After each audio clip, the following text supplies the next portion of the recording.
Syrup डाइजिन पियो आराम से, ज़्यादा परेशान मत हो, ज़्यादा दिमाग को टेंशन मत लो, खुश रहो। जैसे वो दर्द हो रहा है तभी प्रॉब्लम बढ़ रहा है, दर्द की बात है ना। आज 3-4 दिन से लगातार दर्द हो रहा है। कोई भारी काम कर दी होगी, कोई काम भारी काम नहीं है।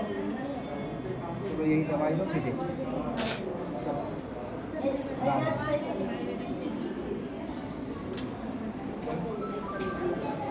इसमें ऑपरेशन होता है, हम नहीं, मैं अपना सर खोल लूँ कि बताओ कब अपना सर अरे खोल, सर नहीं सर, हमको दीवार में आया सर, थे।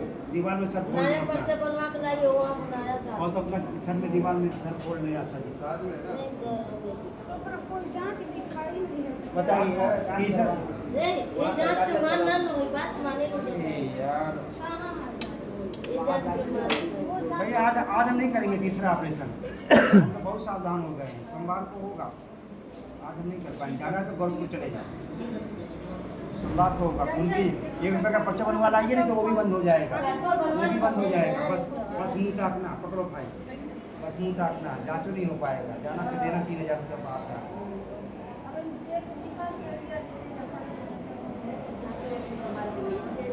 हाँ सोमवार को देखा जाएगा, आज हम तीसरा ऑपरेशन नहीं लेंगे।